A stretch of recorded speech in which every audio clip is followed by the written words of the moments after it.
The day ahead here at Capital OTB on this Wednesday, March 19th. Coming up here on Capital OTB TV, Capital OTB Bet as well. We'll have some Gulfstream, some Tampa, East Coast, West Coast of Florida. Fairgrounds in the mix on a big week for them. Over the next few days, we'll talk more about Louisiana Derby and a great, strong undercard of Stakes Saturday at the Fairgrounds. Saratoga Harness will come up at noontime. Turfway early races for Kentucky, and then on to Northfield, Yonkers, Western Fair, and Rosecroft, all today here on Capital OTB TV. Future wager closed Sunday, Kentucky Derby. The favorite was Journalism at 5-1, and as I said, as I always say, boy, you take less than 20-1 or so, because you're not only betting the horse is going to win the Kentucky Derby, just the horse is going to make it the better part of 2 months out. So 5-1, a little short. Sovereignty was at 7-1. Citizen Bull at 9-1. There were your individual entrants in single digits. Horses I found a little bit interesting. River Thames, 65-1. I think River Thames, a good bet there. Owen Almighty, who, you know, there was a debate, Pat Day-Myler, Kentucky Derby. It now looks like they're still kind of on the Kentucky Derby trail, 46-1. But again, the connections are a little bit undecided. So do you want to take that price? John Hancock, we'll see him on Saturday down in New Orleans, 29-1.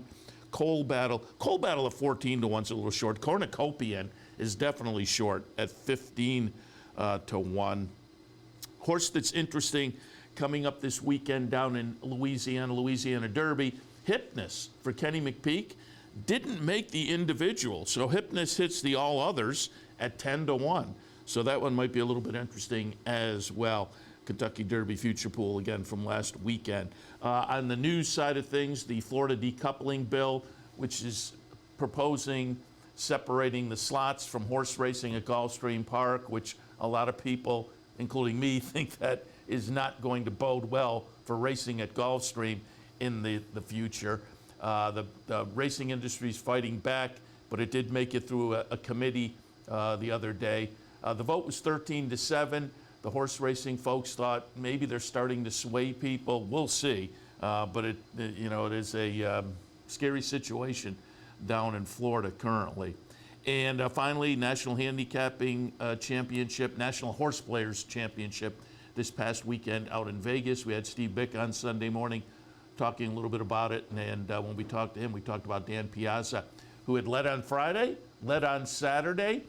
Sunday, he was a little bit, he wasn't quite as potent as he has been the first couple of days, but he hit the final table in the number one position by about $50, which seems like a pretty good cushion to have, but it got close. It came down to the last couple of events in the final table, but Dan Piazza held on, just wire to wire. Strong performance from Dan to take down that $800,000 plus prize. Of folks I was kind of following, of the locals, you know, there was 10 or 12 that I made a list of the other day and mentioned, and none of them made the final table, but Ellis Starr, who I have on quite frequently, I think finished 34th, so it was a nice finish for Ellis, certainly, because everybody who made Sunday, at the end of Saturday, they take the top 10% and you move to Sunday.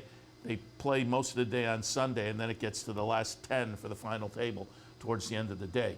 But if you make Sunday, you make some money, and so the top 80 made some cash, and that included Ellis. So again, congratulations to our friend Ellis Starr on a nice weekend out in Vegas.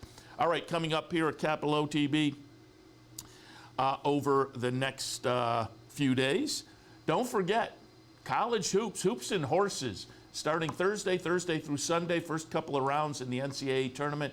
You can come down and watch all the horse racing action and all the basketball action on our sports screens at the end of the room. Grab a little lunch maybe at Black Bear. Should be a fun few days. Hoops and horses here at the Clubhouse Racebook, Thursday through Sunday, 711 Central Avenue in Albany. Don't forget the Bounty Bet returns on Friday. It will be the late pick 5 at Gulfstream. Take a shot with your Capital OTB bet account. That's all you have to do on Friday. Play the late pick 5 at Gulfstream. with your Capital OTB bet account, and you get a shot at the bounty. Saturday, there will be a player's bankroll here at the Clubhouse Racebook. Come down. If you want to play in, you chip in. OTB puts the money in, then each of the players get a race to play. At the end of the day, the team will split up the winnings. It's been fun. There have been some really nice days for the players' bankroll, and we're hoping Saturday is another one of those. So if it sounds interesting to you, Clubhouse Racebook on Saturday. And Sunday, the King of the Hill. So keep that in mind for Sunday here at the Clubhouse Racebook. All coming up over the next few days, and that is the day and days ahead here at Capital OTB.